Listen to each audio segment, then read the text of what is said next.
청취자 여러분 안녕하십니까? 조상진입니다. 1월 15일 목요일 VOA 한국어 방송 시작합니다. 먼저 이 시간 주요 소식입니다.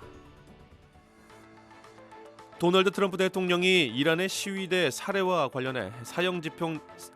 사형 집행 예고와 관련해 승리를 언급하며 과거 사례와 같은 강력한 군사 개입 가능성을 경고했습니다. 미국 국무부는 베네수엘라의 과도 정부가 현지에 억류돼 있던 미국인 여러 명을 석방했다고 밝혔습니다. 도널드 트럼프 대통령은 그린란드를 미국이 통제하지 않는 그 어떤 선택지도 용납할 수 없다면서 미국의 국가 안보를 위해 그린란드가 반드시 필요하다는 입장을 거듭 강조했습니다.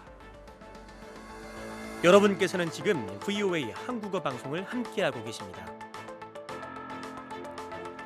첫 소식입니다.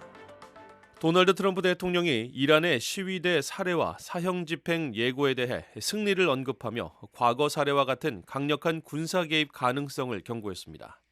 이란 정권이 인터넷까지 차단하며 유혈 진압을 이어가고 있는 가운데 미국은 모든 상황을 지켜보고 있다며 지도부를 향해 최후 통첩성 메시지를 보냈습니다.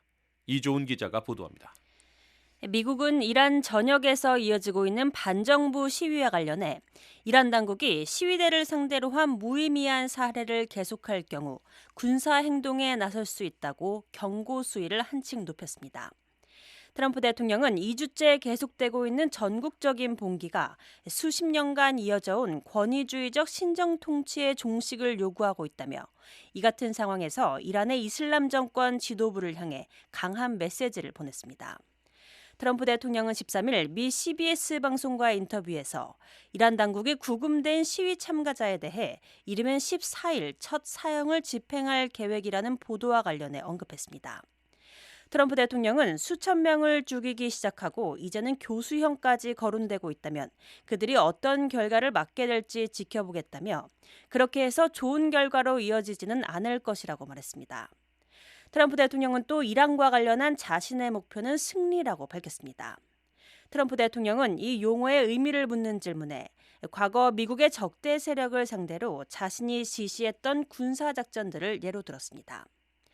한편 이란 정권이 시행한 전국적인 인터넷 차단 조치는 현지 시간으로 13일 늦은 밤 기준 7일째 접어들며 시민들이 시위대에 대한 대규모 살해와 체포 상황을 외부 세계에 알리는 데 큰 어려움을 겪고 있습니다. VOA 뉴스 이조은입니다.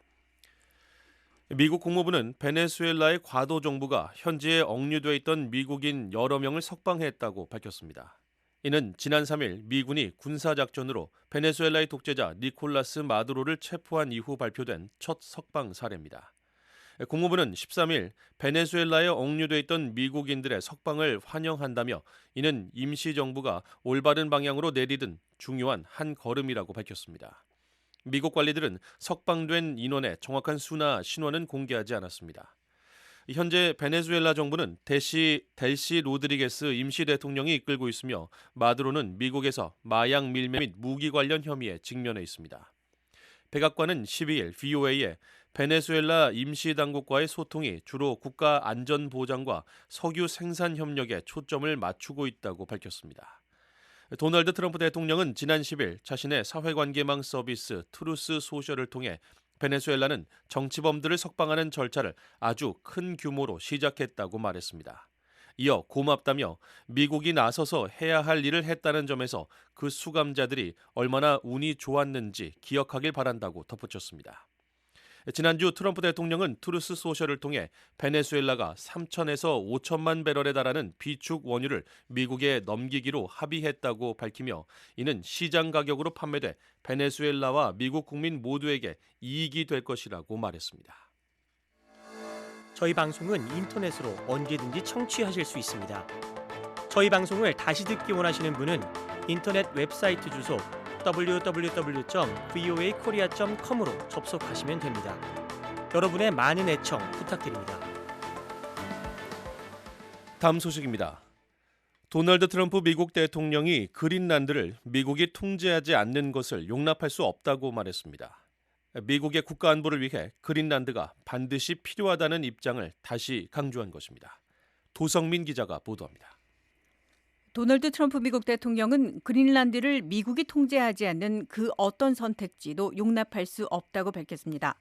미국의 국가 안보를 위해 이 북극 지역이 필요하다는 입장을 거듭 강조한 것입니다. 트럼프 대통령의 이 발언은 14일 오전 JD 벤스 부통령과 마르코 루비오 국무장관이 백악관에서 그린란드와 덴마크 외교 당국자들과 회담을 갖기 몇 시간 전에 나왔습니다. 트럼프 대통령은 14일 아침 자신의 사회관계망 서비스 트루스 소셜에 올린 게시글에 나토는 우리가 그린란드를 확보하는 데 앞장서야 한다. 만약 우리가 하지 않으면 러시아나 중국이 차지할 것이고 그런 일은 절대 일어나지 않을 것이라고 밝혔습니다.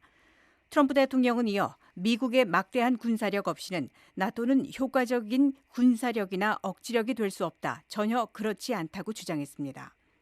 트럼프 대통령은 또 그들은 그 사실을 알고 있고 나도 알고 있다. 그린란드가 미국의 손에 있을 때 나토는 훨씬 더 강력하고 효과적인 조직이 된다. 그보다 못한 어떤 선택도 용납할 수 없다고 덧붙였습니다.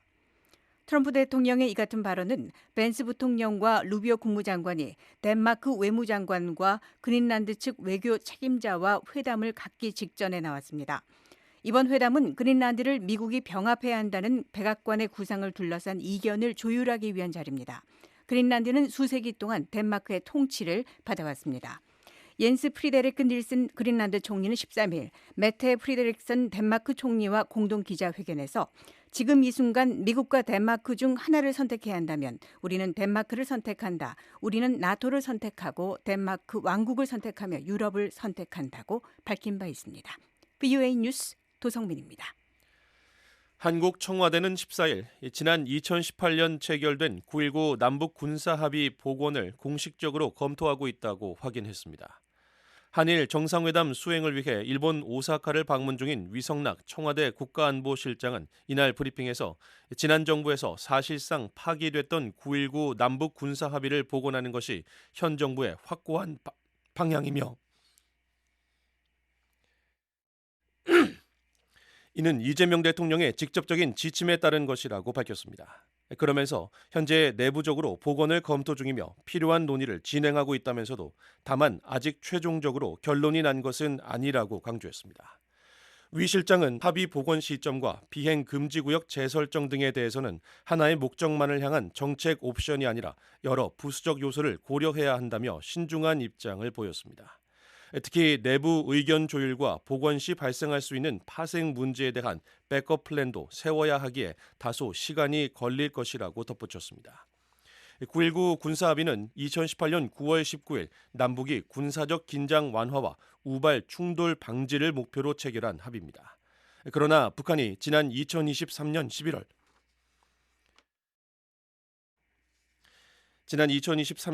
북한의 군사 정찰 위성을 발사하자 당시 한국 정부는 합의 일부 효력을 정지했고 북한이 다음 날 사실상 파기를 선언하며 군사조치 복원을 예고한 바 있습니다. 한국의 내란 특별검사팀이 비상계엄 선포로 인한 내란 혐의를 받고 있는 윤석열 전 대통령에게 법정 최고형인 사형을 구형했습니다.